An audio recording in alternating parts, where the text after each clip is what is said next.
Welcome to today's 5-minute Bible study in the Gospel of John. Today we're looking at the latter part of John chapter 4, verses 43 through 54. Now, immediately after the ministry in the Samaritan village, where, as you recall, the whole village, it seemed, came to believe in Jesus. Now Jesus resumes his journey to Galilee. So we'll start reading at verse 43. Now, after the 2 days, that was the 2 days he spent in that Samaritan village. After the 2 days, he left for Galilee. Now, Jesus himself had pointed out that a prophet has no honor in his own country. So when he arrived in Galilee, the Galileans welcomed him. They had seen all he had done in Jerusalem at the Passover festival. They also had been there. Once more he visited Cana in Galilee, where he had turned the water into wine.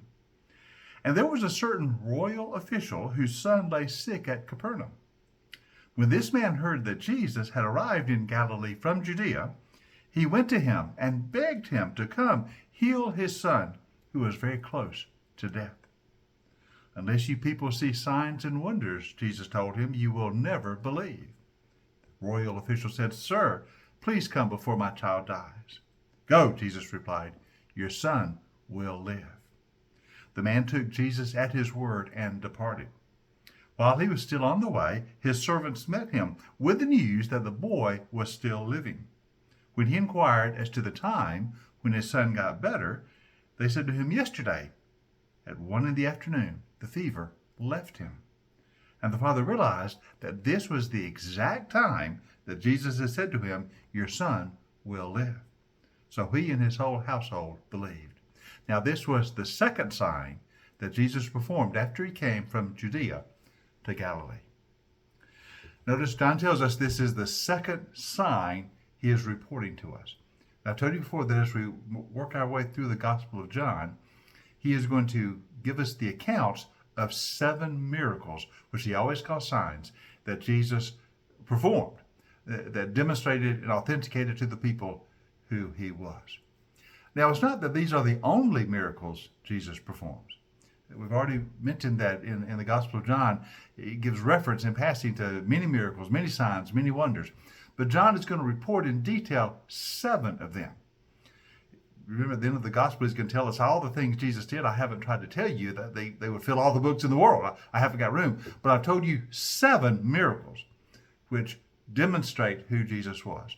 The first miracle was the turning the water into wine. And now the second miracle is to be a healing. Now, the occasion is Jesus has returned to Galilee. Remember, in the last few chapters, he had gone to Jerusalem for the Passover. He had spent a little time there. And on his way back, he went through Samaria and had that revival in the Samaritan village. And now he has returned to Galilee. And the people are kind of excited that he's back, because many of them as well had gone to the Passover festival. The fame of Jesus was growing, and people were talking about who he was and what he had done. He also returns to Cana. That's where the water was turned to wine. So there's a real sense of expectation. And all this sets the scene for the miracle. Now, we're told that there was a royal official. Royal. That means he worked for a king. Who would the king have been? Well, it would have to be Herod. Herod Antipas, who was the king over Galilee in that area. So this official has some mission or some role in the government of Herod over Galilee.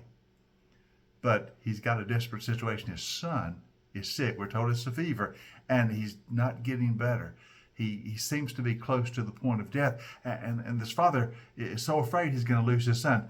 So he's heard that Jesus is close. He's not in Capernaum, he's in Cana, but he goes to Jesus and asks him for a healing. Come, he says, come and heal my son before he dies. Now, this sets the occasion for the miracle. Now, before Jesus does anything, notice he says, unless you people see signs and wonders, you will never believe. Is he reproaching this official for asking for help? No, I don't think so. But I think he's speaking to the crowd. A lot of the crowd is gathered around because they want to see a miracle. They don't really want to believe. They just want to see a show. And although Jesus gives signs and authenticates who he is by what he does, that's not for showmanship. And people who are not wanting to believe, just wanting to see a show, that's the one Jesus is rebuking. He's not interested in people who just want to see a show. He's interested in people who want to believe.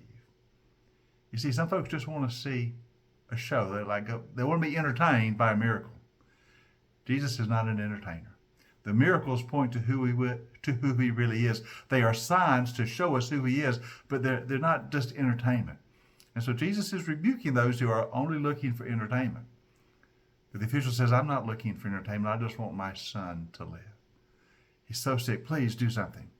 And that sets the scene for this second miracle that John's going to tell us about. Now, we'll look in detail at the miracle tomorrow. So I hope you join us next time for our 5-minute Bible study in the Gospel of John.